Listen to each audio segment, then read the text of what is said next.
Les amis, on a chanté un chant et c'est pourquoi j'ai commencé comme ça. Nous avons parlé de donner nos cœurs à Dieu. Nous avons parlé que nos cœurs brûlent pour Dieu. Nous avons parlé de tellement de choses. Et le thème de la journée que Matt m'a confié, c'était il fait de nous des témoins.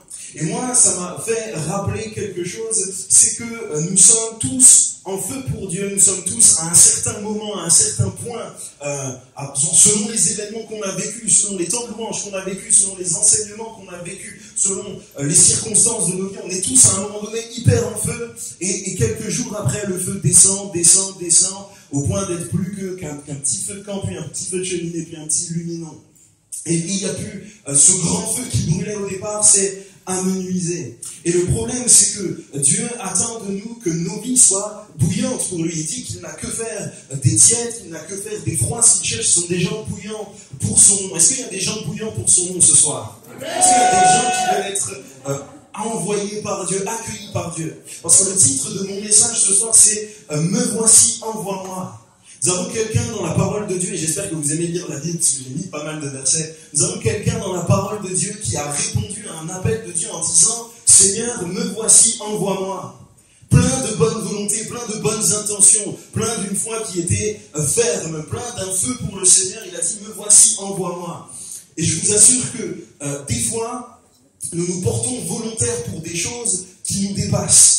Des fois, nous nous portons volontaires pour des choses où nous n'avons pas conscience de ce à quoi nous avons répondu. J'aimerais simplement te passer une petite vidéo et peut-être que tu te reconnaîtras. L'un de vous sait-il où ce farfouet truc se trouve? Oh, moi, je sais où il est! Est-ce que quelqu'un d'autre sait où on peut le trouver? À droite, personne? Personne à gauche? Moi! Personne du tout? C'est moi! Moi, je sais! Moi! J'ai toujours eu beaucoup de chance. Voilà. Et là, certains se disent, c'est pour ça qu'on a préparé nos cœurs. Oui, c'est pour ça que tu as préparé ton cœur. Parce que, je ne comparerai pas Dieu à Shrek, évidemment. Par contre, je me compare nous à l'âne. Regarde ton voisin et dis, oui, tu ressembles à l'âne. Et s'il est vraiment chrétien, il est obligé de te pardonner. Parce que des fois, on ressemble à l'âne. C'est-à-dire que Dieu a des projets, Dieu a des choses pour nous, Dieu veut nous envoyer bosser pour lui, Dieu veut faire tout un tas de choses au travers de nous, Dieu nous appelle à son service, etc.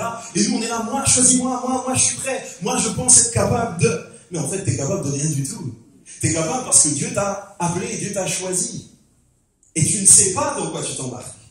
Et j'aimerais te dire que tu as besoin, pour être un témoin efficace, d'avoir la connaissance de celui qui t'envoie, de connaître celui qui t'appelle, pour pouvoir être son représentant, pour pouvoir être son témoin. Ça va? Je vous invite à prendre Ésaïe 6, verset 8, et garder le chapitre d'Ésaïe 6, on va le décrypter ensemble. Mais Dieu a choisi de collaborer avec chacun d'entre nous, avec nos faiblesses. Dieu a choisi tout un tas de royaumes de petits ânes et de petites ânesses qui crient « Choisis-moi », mais heureusement que c'est lui qui pilote, et pas nous. Parce que c'est lui qui fait l'œuvre, et pas nous. Nous répondons parce qu'il a décidé que nous étions suffisamment volontaires pour être avec lui, mais nous sommes absolument capables de rien. Voici ce qu'Ésaïe va dire. « J'entendis la voix du Seigneur disant « Qui enverrai-je » Donc Dieu pose la question, et je crois que Dieu te pose la question ce soir en te disant « Mais qui enverrai-je » Et voici... Et qui marchera pour nous? Je répondis, et là c'est Ésaïe qui parle, il dit, je répondis, me voici, envoie-moi. Est-ce que ce soir tu veux répondre, me voici, envoie-moi?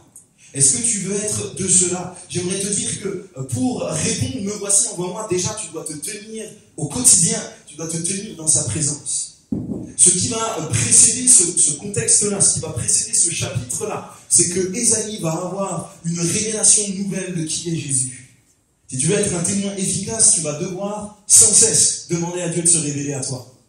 Les amis, moi j'ai une crainte pour les chrétiens en général, c'est que beaucoup de chrétiens se sont fait une image de Jésus à l'intérieur. C'est leur Jésus à eux. Et peut-être que ton image, c'est pas la même que celle de celui qui est à ta droite, que celui qui est à ta gauche, de la mienne. Et on a tous notre Jésus dans notre tête. Un Jésus sympa, un Jésus détente, un Jésus qui fait des miracles, un Jésus qui est tout amour, un Jésus qui pardonne, un Jésus qui est sévère. Mais c'est quoi la révélation que tu as eue de Jésus? Est-ce que tu as eu cette révélation tel qu'il est? Est-ce que tu l'as contemplé tel qu'il est? Parce que pour pouvoir dire ça, Ésaïe a eu une révélation d'une force, d'une puissance qui a transformé son cœur. Pour être un témoin de Christ efficace, pour être capable de répondre « Me voici, envoie-moi » et pas juste d'être l'âme qui saute, mais d'être vraiment quelqu'un qui est un disciple en feu pour Dieu. De dire « Me voici, envoie-moi », il te faut cette nouvelle révélation de qui est Jésus. On va prendre ensemble le verset 1 de ce chapitre 6 de Ésaïe, jusqu'au verset 7. C'est tout ce qui va précéder ce passage qu'on vient de lire juste avant le verset 8. Okay? L'année de la mort du roi Osias, je vis le Seigneur assis sur un trône très élevé, et les pans de sa robe remplissaient le temple. Des séraphins se tenaient au-dessus de lui, ils avaient chacun 6 ailes, dont deux dont ils se couvraient la face, 2 dont ils se couvraient les pieds, et 2 dont ils se servaient pour voler. Ils criaient l'un à l'autre et disaient « Saint, Saint, Saint est l'Éternel des armées, toute la terre est pleine de sa gloire. » Les portes furent ébranlées dans leurs fondements par la voix qui retentissait, et la maison se remplit de fumée. Alors je dis, malheur à moi, je suis perdu, car je suis un homme dont les lèvres sont impures. J'habite au milieu d'un peuple dont les lèvres sont impures, et mes yeux ont vu le roi, l'Éternel des armées. Mais l'un des séraphins vola vers moi, tenant à la main une pierre ardente, qu'il avait prise sur l'autel avec des pincettes. Il en toucha ma bouche et dit, ceci a touché tes lèvres, ton iniquité est enlevée, ton péché est expié. C'est alors que le verset 8 arrive, où Dieu dit, et maintenant, qui enverrai-je?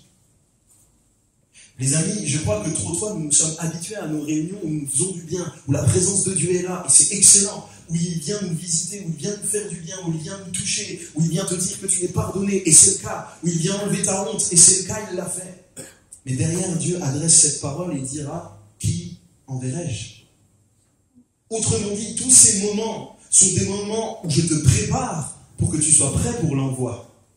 C'est des moments où je viens te ressourcer pour que tu sois prêt pour l'envoi. Si tu restes ici et que tu ne fais rien de ce feu que tu as reçu, il va s'éteindre. Il va s'éteindre. Tu as besoin de cette nouvelle révélation, tu as besoin de ce ressourcement. Mais derrière, il y a une question. Qui enverrai-je? J'aimerais ne pas brûler les étapes et revenir petit à petit dans ce que nous venons de dire. Cette vision de Dieu sur son trône, des séraphins qui l'adorent, cette vision va terrifier Ésaïe littéralement. Si aujourd'hui, maintenant, je vous disais qui veut vivre ce temps, je suis sûr que tout le monde, tous ceux qui aiment Dieu, lèveraient la main en disant « Mais moi, je veux vivre ça ». Et j'aimerais te dire, avoir une nouvelle révélation de qui est Christ, ça va te mettre en face de là où toi tu en es, avec Dieu. Et tu vas te dire, mais malheur à moi, parce que je perds encore tellement de temps. Malheur à moi, parce que je suis encore que là. Malheur à moi, parce que tout un tas de choses où en fait je ne rends compte que par moi-même, je ne peux pas y arriver. Tout seul, j'ai besoin du sang du Seigneur pour qu'il me rende comme lui. Vous êtes encore avec moi? Ok. Il a dit, malheur à moi, alors qu'il a vu Dieu dans sa grandeur, dans sa gloire, dans sa plénitude. Il a vu Dieu tel qu'il est. Il a vu Dieu en face. Et j'aimerais te dire, si tu as une rencontre de cette nature avec Dieu, ça va bouleverser ton regard, ça va bouleverser ta vie, ça va bouleverser tes aspirations, tes désirs. Tout va changer. Tout va changer. À partir du moment où tu acceptes de dire, mais oui, je suis cet homme qui a besoin d'être touché à nouveau par Dieu, dont l'iniquité a besoin d'être enlevée encore, dont le péché a besoin d'être enlevé encore. Vous savez, si vous prenez tous les chapitres d'Ésaïe avant ce moment-là, Ésaïe, c'est quelqu'un qui va prophétiser, c'est un prophète reconnu sur le pays, et qui va prophétiser que des choses dures, difficiles. Malheur à toi Israël, c'est pas bien, c'est pas bien, c'est pas bien. Et qui va les condamner, c'est tout le temps la loi, la loi, la loi. Tu as désobéi, malheur à toi parce que tu as été infidèle, etc., etc. Nous arrivons à ce chapitre 6. Il y a cette révélation qui arrive, et par la suite, Ésaïe va devenir celui qui, oui, dit à Israël quand il pêche, mais dit aussi à Israël qu'il y a un sauveur qui arrive, qui s'appellera Emmanuel, prince de la paix, que la domination reposera sur lui. C'est lui qui va annoncer la venue de Christ. C'est lui qui va annoncer qu'il va mourir sur la croix. Ésaïe va passer de celui qui vit la loi à celui qui, après cette révélation, va vivre la grâce et va l'annoncer par avance plus de 400 ans avant la venue de Christ. Vous êtes avec moi? Les amis, si vous vivez des temps, si nous vivons ces temps où le feu de Dieu vient et nous transforme, alors nous sommes sûrs de devenir des témoins qui ne faisons pas qu'imposer des fais pas ci, fais pas ça, sinon tu vas en enfer, sinon tu vas pas au paradis, fais pas ci, fais pas ça. Nous devenons des gens qui véhiculons la grâce. Est-ce que les gens disent de toi que tu es un chrétien qui donne envie? Parce que les chrétiens qui donnent envie, ce sont des chrétiens qui véhiculent la grâce. Non? Amen. Ok, vous êtes deux dans la salle, ça fait plaisir. Est-ce que tu t'es habitué aux choses de Dieu? Habitué et tu t'es fait des règles, tu t'es fait des lois, tu t'es fait des choses comme ça où tu te dis, si je ne viens pas ce dimanche-là, je vais être foudroyé. Ou au contraire, si je viens trop à l'église, on va dire que je suis trop spirituel, donc je vais en rater 1 sur 3. Est-ce que tu t'es fait des raisonnements dans ta tête? J'aimerais te dire que si tu te tiens dans ces moments, dans la présence de Dieu, il est écrit ici que les portes ont tremblé sur leurs fondements. Et quand la Bible parle de fondements, elle parle des choses sur lesquelles tu bâtis ta vie. Sur quoi est-ce que tu as bâti ta vie? Est-ce que Christ a encore le droit de venir dans un temps de louange, dans un temps où il te parle en direct pour te dire, dans ta vie, tu as bâti là-dessus. Ça, c'est un fondement qui n'est pas de moi. Alors je vais me faire trembler pour que ça parte. C'est dur, hein? Peut-être que c'est un langage que tu n'as pas compris, donc je vais répéter, ok? Dans ta vie, peut-être que tu t'es dit, moi, je mets tout pour percer dans le foot. Et Dieu va venir te dire, mais moi, j'ai pas envie de ça pour toi. Alors il va venir faire trembler les choses, te donner une blessure au moment où il y avait un recruteur qui était là pour te voir, et tu vas devoir accepter. Parce que tu as décidé d'aimer Jésus. Tu as décidé de lui donner ta vie. Les amis, je ne sais pas combien de temps j'ai. Je suis arrivé un petit peu à la bourre, j'avoue, et donc on m'a pas dit combien de temps j'avais. Donc je pense que je vais être avec vous jusqu'à 23 minuit. Amen! Non, je rigole, je prêche à 11 demain matin, tranquille. Ok? Mais, les amis, moi, c'est ce qui m'est arrivé. À l'âge de 15 ans, j'avais décidé de vouloir devenir pro en foot. Ok? J'étais dans un club où j'étais au plus haut niveau pour ma catégorie d'âge, où régulièrement on jouait contre les différents centres de formation, où j'avais fait les détections pour aller jouer à Clairefontaine, etc. Les amis, mon objectif était clair, je voulais devenir footballeur professionnel. Mais ayant grandi dans une famille chrétienne, étant fils de pasteur moi-même, je savais dans mon cœur que Dieu existait. Je ne pouvais pas le renier. J'avais vécu tout un tas de choses avec Dieu, je n'ai pas le temps de tout vous expliquer et tout vous dire de ma vie. Mais j'avais décidé que si je devenais footballeur professionnel, alors je consacrerais tout pour Dieu. Mais ça, on le dit dans notre tête parce qu'on négocie avec Dieu. En disant, mais Seigneur, si tu fais que je réussisse, je te le rendrai là. Et en fait, tu n'es pas en train de prier pour demander la volonté de Dieu, tu es en train de négocier. Là, les amis, ça veut dire que vous avez mis des fondements, on a mis des fondements dans nos vies qui ne sont pas les bons, qui ne sont pas aux bons endroits. Et alors, quand Dieu viendra pour te poser la question, mais qui enverrai-je? Si tu n'as pas les bons fondements, tu ne pourras pas être de ceux qui vont répondre, me voici, envoie-moi, parce que tu as déjà prévu des rails pour ta propre vie. Tu n'as pas laissé Dieu mettre les siens. Moi, ce qui s'est passé, c'est exactement ce que je vous ai dit. J'ai fait du coup cette prière naïvement en disant, écoute Seigneur, là cette année c'est la dernière année où les matchs c'est pas le dimanche matin et où je vais pas rater l'église. Alors tu permets que dans cette année-là je perce, sinon tu m'arrêtes. Et les amis, faites attention avec les mots que vous utilisez quand vous priez. Parce que Dieu a répondu à ma prière en fait. Je commençais à aller aux entraînements et de plus en plus, j'avais mal aux genoux à chaque fois que je revenais. Et de plus en plus, c'était au point où j'avais du mal à marcher. Puis on m'annonce à un moment donné une maladie de croissance. Pour ceux qui font du sport, et peut-être vous connaissez, ça s'appelle Osgood-Schlatter, au niveau des 2 genoux. Et on me dit, maintenant c'est simple, soit tu arrêtes toute activité sportive pendant 9 mois, c'est-à-dire tout le reste de la saison, soit tu risques une déchirure musculaire et peut-être ne plus jamais pouvoir courir. Et bien les amis, Dieu a répondu à ma prière. Ça fait bizarre de dire ça comme ça. Est-ce que tu acceptes? Si tu as, je vais te dire, si tu as une vraie recherche de Dieu, si tu veux vraiment répondre, Seigneur, me voici, envoie-moi, si tu veux vraiment être un témoin, alors il va falloir que tu acceptes que peut-être certains des fondements que tu as mis dans ta vie soient ébranlés. Peut-être certains des plans que tu avais bâtis, peut-être certains projets que tu avais, qui peut-être sont de bons projets. Qui n'aimerait pas être footballeur professionnel, honnêtement? Ou avoir le compte en banque d'un football, ok. Mais est-ce que Dieu sait à l'avance ce qui est bon pour toi ou pas? Et moi, je vous le dis honnêtement, et je vous raconterai peut-être une autre partie de mon témoignage par la suite, mais il me fallait ce brisement-là, sinon j'aurais fait n'importe quoi de ma vie. Sinon, aujourd'hui, je ne serais pas pasteur. C'est sûr et certain. C'est sûr et certain. Ok. Est-ce que tu reconnais ton état? Parce que c'est Dieu qui va te qualifier. Pour ne pas juste être l'âne qui saute en disant « Ok, me voici, je suis là, je suis prêt à être envoyé par toi », il va falloir que tu dises à Dieu « Je suis pécheur, j'y arriverai pas sans toi ». C'est Dieu qui va te qualifier pour que tu puisses répondre « Me voici, envoie-moi ». C'est Dieu qui va venir te dire « Maintenant que tu as été justifié, maintenant que j'ai payé pour ton iniquité, maintenant que j'ai pris ta honte sur moi, maintenant que je t'ai reconstruit dans ton identité, tu es capable de répondre « Me voici, envoie-moi ». Mais avant, tu ne l'étais pas.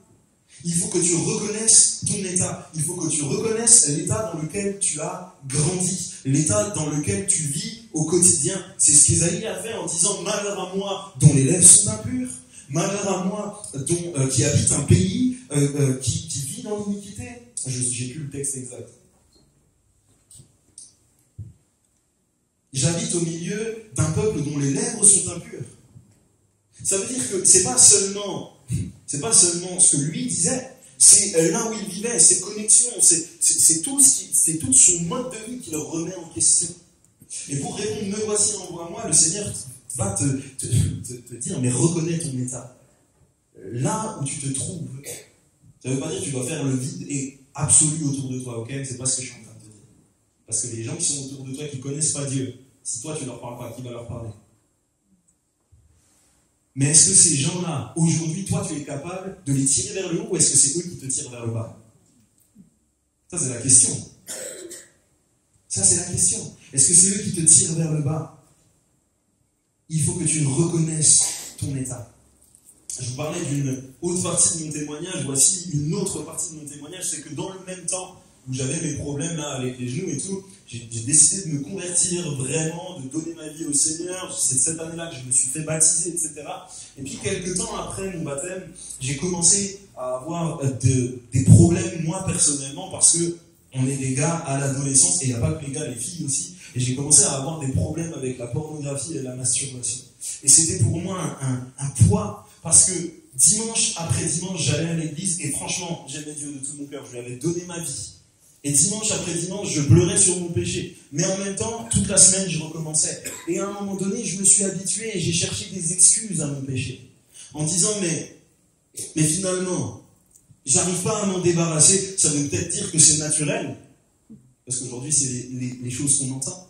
Ça veut peut-être dire que finalement, c'est pas si grave. Peut-être que Dieu est OK avec ça. Peut-être même que, peut-être même que ça me sera bénéfique plus tard. On commence à se trouver des trucs bizarres où on tord les choses à notre convenance. Peut-être même que de toute façon c'est pas si grave que ça parce que je fais de mal qu'à moi-même, je fais de mal à personne d'autre. Mais pour Dieu ça reste un péché. Et quand tu vis des moments dans la présence de Dieu, avant qu'il t'envoie, pour que tu dises « Me voici, envoie-moi », quand tu vis des moments dans son feu, c'est aussi pour que tu sois purifié de tout ça. C'est aussi pour que tu reconnaisses que tu as besoin d'être délivré. Tu as besoin d'être délivré de ça. Moi, j'ai eu besoin d'être délivré de ça. J'ai été confessé ça. J'en ai eu besoin. Les amis, je vous encourage, ne restez pas dans le silence. Parlez à votre Dieu. Dites-lui qui vous êtes. De toute façon, Dieu le sait. Tu crois que tu peux cacher un truc à Dieu? Dieu le sait. Alors pourquoi est-ce qu'on fait les hypocrites dimanche après dimanche à venir à connaître tous les timings de la louange, le moment où on se met à genoux, le moment où on baisse les bras, où on lève les bras, le moment où on chante, le moment où on tape des mains. Les amis, Dieu sait ton cœur. Dieu sait ton cœur. Il toucha ma bouche et dit, ceci a touché tes lèvres, ton iniquité est enlevée, ton péché est expié. Si tu confesses, alors Dieu te pardonne. Si tu confesses, alors Dieu te pardonne. Il n'y a pas de peut-être avec Dieu, ok? À la suite de ça, du coup, nous avons le verset 8 où il va dire « Me voici, envoie-moi ». Et j'aimerais te dire, pèse le pour et le contre. Ne dis pas des choses à la légère à Dieu. Parce que pour répondre « Me voici, envoie-moi », il faut que tu sois pleinement en phase avec le Dieu qui t'envoie. Ésaïe était en phase avec le Dieu qu'il envoyait, puisqu'il était prophète, il connaissait parfaitement la loi, les prophètes, il connaissait le caractère de Dieu, il connaissait des choses sur lui, mais il les savait avec sa tête. Le temps qu'il a vécu lui a permis de les réaliser avec son cœur et de le vivre pleinement. J'aimerais te dire, aujourd'hui, j'ai l'impression que nous, notre génération, c'est plutôt le constat inverse que nous faisons. Nous connaissons très peu de choses sur Dieu finalement, et nous vivons des choses avec nos cœurs dans les temps de louange, et on pense que parce qu'on a vécu un temps, on est prêt à être envoyé. Mais finalement, on connaît très peu Dieu. Prends le temps de te former et de savoir quel Dieu tu sers. Pourquoi ? Parce que la suite, l'envoi d'Ésaïe, ça va être de donner un message, vous allez voir, un message hyper encourageant pour le peuple. Prenez avec moi le verset 9 et on va lire jusqu'au verset 13. C'est Dieu qui parle. Il dit alors, va et dis à ce peuple, vous entendrez et vous ne comprendrez pas. Vous verrez et vous ne saisirez pas. Rends insensible le cœur de ce peuple, endurcis ses oreilles et bouche-lui les yeux, pour qu'il ne voie pas de ses yeux, n'entende pas de ses oreilles, ne comprenne pas de son cœur, ne se convertisse pas et ne soit pas guéri. C'est Dieu qui parle. Vous êtes chaud d'annoncer ce message, vous ? Je dis, jusqu'à quand, Seigneur ? Même Ésaïe, là, il est en mode, Seigneur, abuse pas. Jusqu'à quand ? On ne peut pas leur dire que ce qui est négatif. Et il répondit, jusqu'à ce que les villes soient dévastées et privées d'habitants, jusqu'à ce qu'il n'y ait personne dans les maisons et que le pays soit ravagé par la solitude, jusqu'à ce que l'Éternel ait éloigné les hommes et que le pays devienne un immense désert. Et s'il y reste encore 1/10 des habitants, ils seront à leur tour anéantis. Trop cool le message, vraiment. Mais comme le térébenth et le chêne conservent leur tronc, quand ils sont abattus, une sainte postérité renaîtra de ce peuple. Une sainte postérité renaîtra de ce peuple. Nous avons un pavé énorme que de malédiction. Il n'y a pas d'autre mot. Mais à la fin, une promesse d'espoir qui s'appelle la grâce. Et Dieu est en train de dire, parce qu'à l'époque d'Ésaïe, Dieu est en train de dire à tout le peuple, les amis, vous vivez d'une manière qui ne me plaît pas, qui blesse mon cœur. Combien de fois Dieu va utiliser l'image de l'adultère pour représenter la relation entre le peuple qu'il a choisi et lui-même? C'est fort. Et là, Dieu dit à Ésaïe, Ésaïe, toi, tu as eu cette révélation de qui je suis. Maintenant, il va falloir que tu prêches qui je suis à ce peuple, qui s'est détourné. Alors, calmez-vous. J'ai pas dit que demain ou après-demain, tu dois aller voir ton voisin qui connaît pas Dieu en lui disant « Repends-toi, sinon tu vas être détruit, etc. » C'est pas ce que je dis, ok ? Mais lui, Ésaïe, c'est ce qu'il devait faire, parce que le peuple connaissait Dieu. Le peuple savait qui était Dieu. Cependant, ce message, ce passage-là, nous montre à nous, et ça c'est individuel à chacun, te montre que s'il y a quelque chose de ton ancienne vie qui subsiste encore, tu dois le raser, le faire partir maintenant. Qu'est-ce qui subsiste encore de ce qui te condamnait ? Je ne vais pas dire un truc anecdotique, c'est pas parce que tu allais boire une bière de temps en temps avec tes potes, tranquille, sans qu'il y ait rien de mal, que c'est un péché. Mais si, samedi après samedi, tu allais te mettre des caisses en boîte, et que tu le fais encore alors que tu te dis chrétien, c'est un truc qui doit partir de ta vie. C'est un truc qui doit partir de ta vie pour que tu puisses hériter de la vie éternelle, pour que tu puisses hériter de ce qui vient après, de cette promesse d'espoir. J'ai eu un petit temps, il y a peu, avec quelqu'un où c'était compliqué. Je vais vous expliquer pourquoi. Et j'aimerais que vous gardiez ça dans le coin de votre tête tout le long de ce que je vais dire, mais il faut que tu sois en phase avec le message que Dieu a apporté. Et c'est un message d'amour, mais c'est aussi un message de sainteté.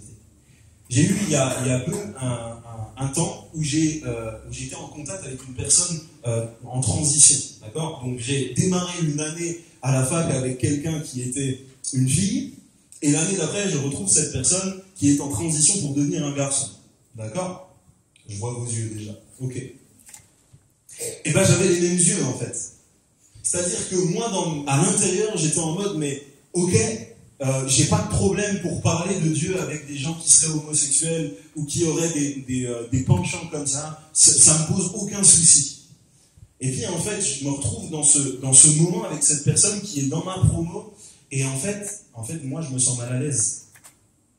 Je me sens mal à l'aise d'aller lui parler Je ne sais pas si je dois lui dire il, elle, je ne sais pas si je dois l'appeler par son nom de fille, de gars. Je ne sais pas comment m'y prendre en fait. Et donc mon réflexe, c'est de me dire, je lui parle pas, elle me parle pas, on est ok tous les deux. Mais Dieu était en train de mettre en évidence en moi qu'il y avait encore une racine que je devais ôter et que je devais raser pour que cette personne-là puisse renaître réellement. Est-ce que je suis en accord maintenant avec le message de Dieu? Le message de Dieu, c'est quoi? C'est tu aimeras ton Dieu de tout ton cœur, de toute ton âme, de toute ta pensée, et tu aimeras ton prochain comme toi-même. Et moi, j'étais incapable d'aimer cette personne-là, en fait. Donc j'ai dû me remettre en question devant Dieu. Et je sens que là, ça vous prend tous à contre-pied parce que vous pensiez que j'allais parler de cette personne qui était trans. Mais c'est de moi que je parle. Parce que quand Dieu nous annonce des choses, quand Dieu est dur dans la parole, ne le prends pas pour les autres, prends-le pour toi. Prends-le pour toi. À quel moment est-ce que toi, tu as besoin d'être transformé par Dieu? À quel endroit est-ce que ton cœur a besoin encore d'être transformé par Dieu? Est-ce que le message que tu vas amener aux autres pour qu'ils soient sauvés, aux autres pour qu'ils soient touchés, aux autres pour qu'ils viennent à l'église, est-ce que c'est un message que toi tu vis? Parce que c'est ça qui fera de toi un témoin efficace. Si Ésaïe a pu dire ça à tout le peuple, c'est parce que lui s'est déjà repenti avant.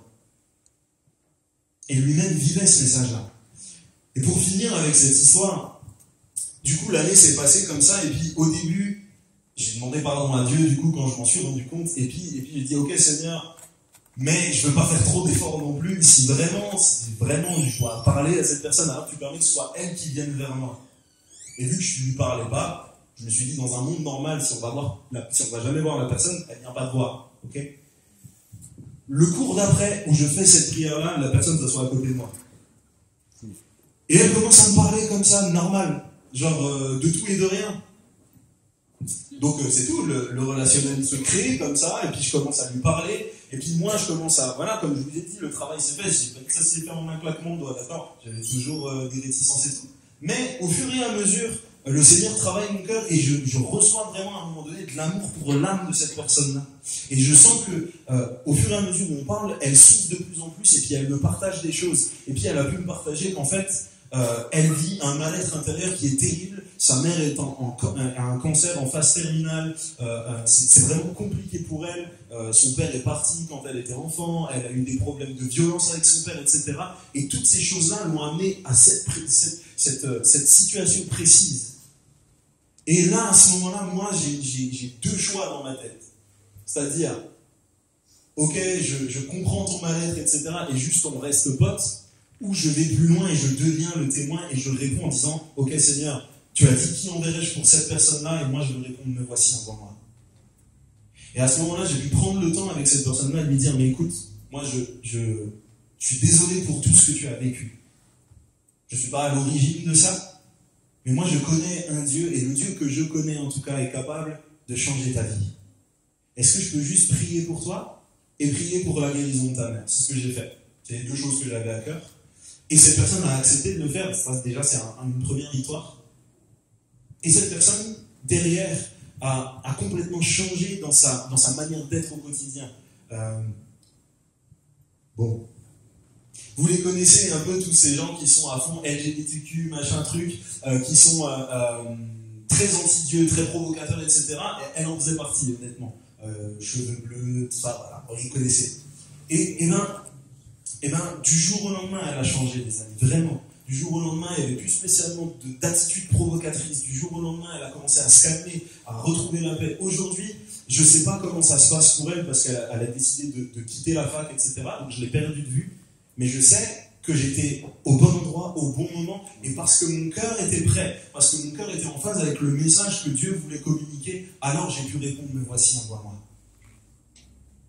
Est-ce que tu acceptes que Dieu travaille ton cœur et enlève ce qui a besoin d'être enlevé, te travaille dans des zones où tu dirais, ça, ce sera comme ça jusqu'à ma mort. Ben non, mon ami, ce ne sera pas comme ça jusqu'à ta mort.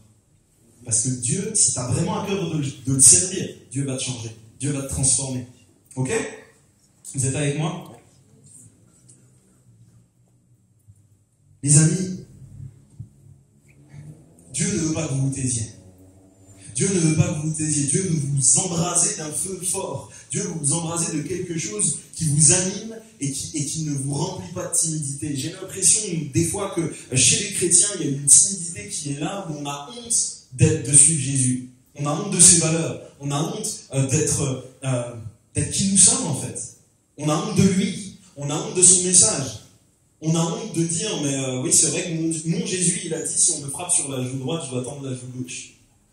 Parce qu'on a honte d'une potentielle faiblesse. C'est vrai ou c'est pas vrai? Mais j'aimerais te dire, 2 Timothée 1, 6 à 8 te dit ceci, c'est pourquoi je t'exhorte à ranimer le don de Dieu, ce que tu as reçu par l'imposition de mes mains. Autrement dit, tous les moments que tu passes à l'église, tous les moments où tu viens demander à tes pasteurs de prier pour toi, de recevoir l'onction, ça doit servir.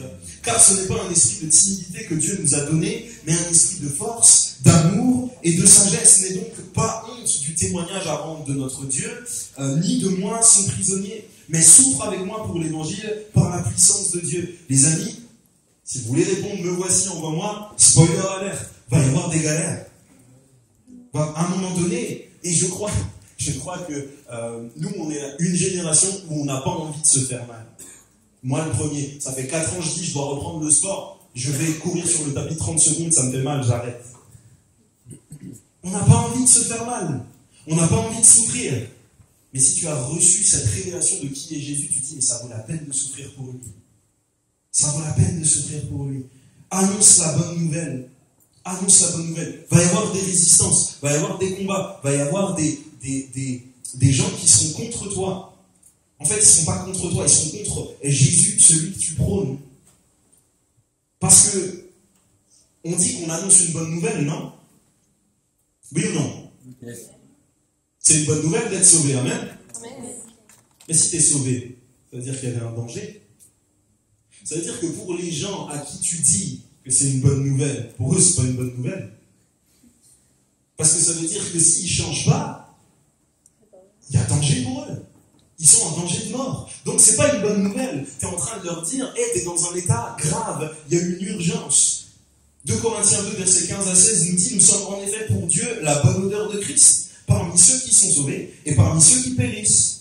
Aux uns, une odeur de mort donnant la mort, aux autres, une odeur de vie donnant la vie. Et comment ça se fait, ça?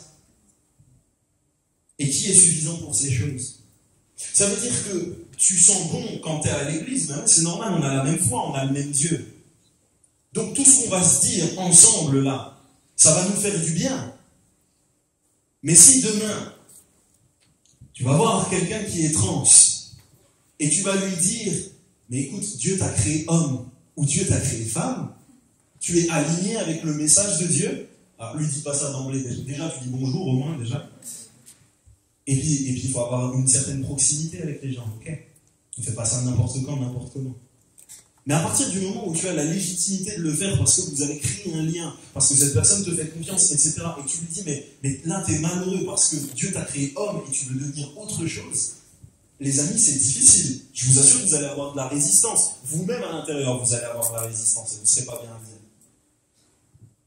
Mais Dieu est en train de se glorifier au travers de ce que tu es en train de dire parce que tu es en train d'être la bonne odeur de Christ. Pour lui, ça va lui faire une réaction, c'est sûr. Mais toi, tu es au bon endroit au bon moment. Toi, tu es en train de répondre, me voici, envoie-moi. Toi, tu es en train d'être un témoin efficace. Ok? J'aimerais qu'on puisse afficher la première image. Parce que les amis, il y a urgence. Voici la matrice d'Eisenhower. Peut-être ça vous dit quelque chose à quelques-uns. Eisenhower, c'est un président des États-Unis qui a créé ça pour classer les tâches qu'il avait à gérer. Okay? Et il les a classées de la moins importante à la plus importante et de la moins urgente à la plus urgente. C'est-à-dire que si vous êtes dans le cadran 4, et ben par exemple, ce sont des tâches non importantes et non urgentes. Okay? Si vous êtes dans le cadran 1, ça veut dire que vous êtes au max de l'importance, au max de l'urgence. Ça va? Donc vous avez des tâches qui sont très importantes, très urgentes, d'autres qui sont très peu importantes et très peu urgentes. Et j'aimerais qu'on passe à la slide d'après. Voici comment lui l'organisait. Tout ce qui était très peu important et très peu urgent, c'était à abandonner. Ok? C'est pas important de regarder la dernière saison de ta série préférée sur Netflix et c'est pas urgent non plus. Donc, on squeeze. Tout ce qui était à planifier, c'était ce qui était hyper important, mais pas urgent. Par exemple, bientôt, nous, on fait un événement qui s'appelle Génération Connectée le 1er mars. Planifiez-le et viens nous rejoindre, c'est gratuit. Et il n'y a pas de session, on t'accueille avec plaisir et ça avance. Ensuite, nous avons les tâches qui sont à déléguer. C'est tout ce qui est hyper urgent, mais pas très important. Ça veut dire qu'on le délègue, on le donne à quelqu'un d'autre. C'est faisable par quelqu'un d'autre. Ok ?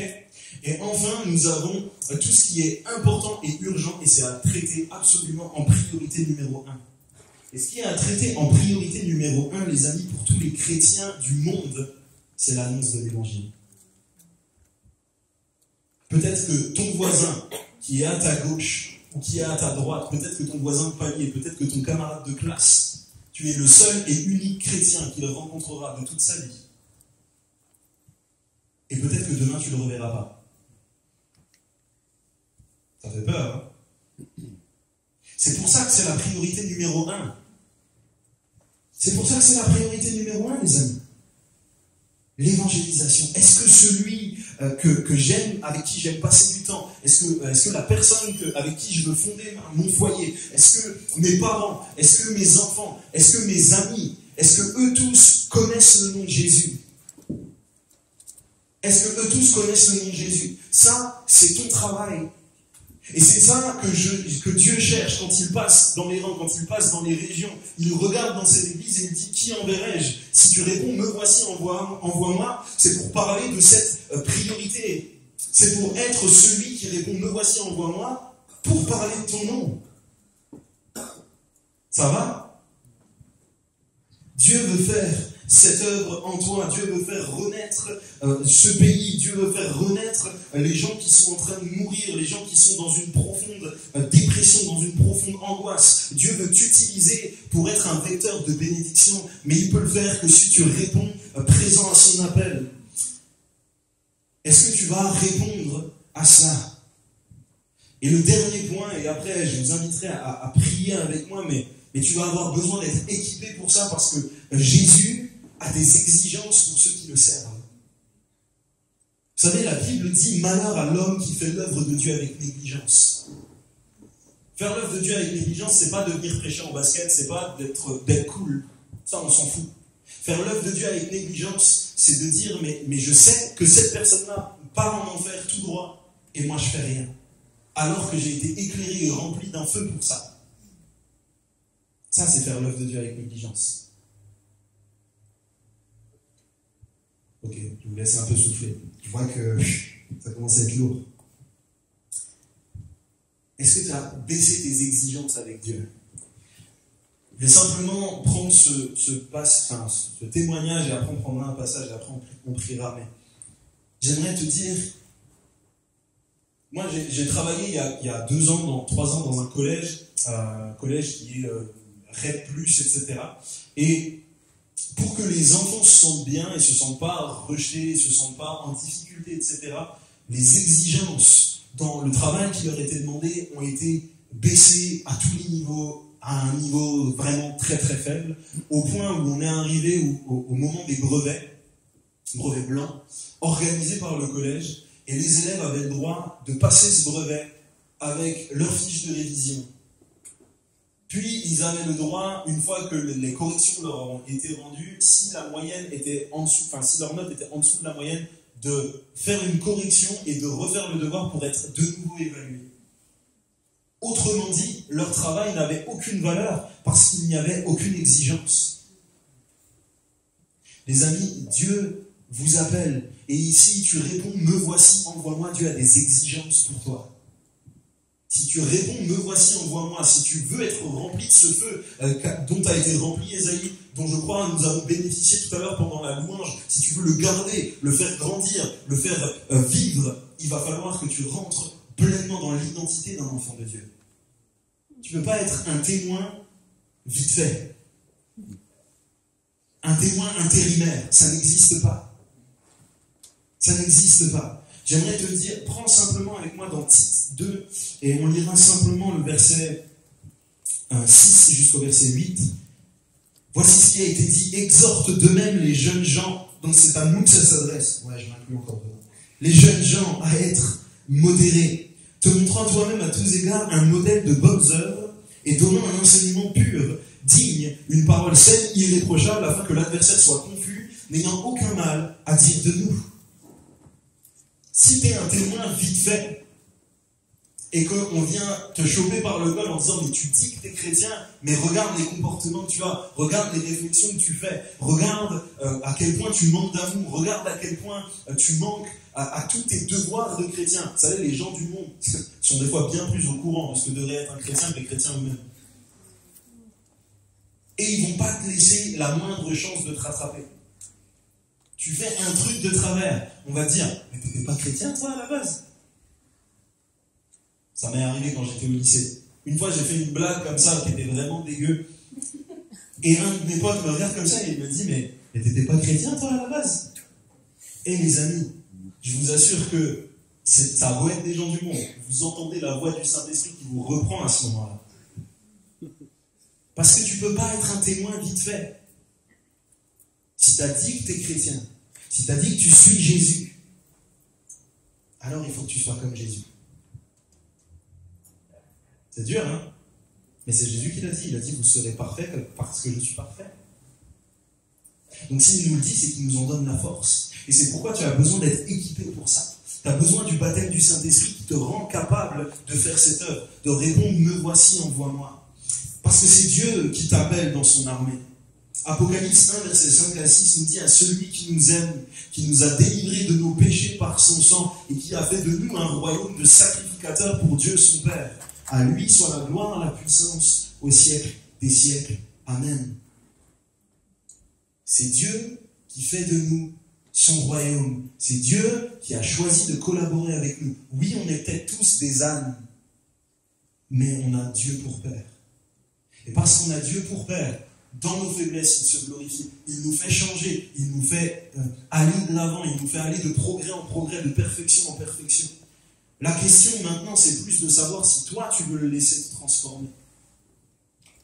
Et j'aimerais t'inviter, d'habitude c'est marrant parce qu'on dit aux gens de s'asseoir ou de mettre la tête dans les bras, là je vous inviterai à vous lever pour ce temps d'appel. Là où vous êtes. Et j'aimerais te dire, mais là ce soir, Dieu passe au milieu de nous et il dit, mais qui enverrai-je? Qui parlera pour nous? Qui parlera pour nous?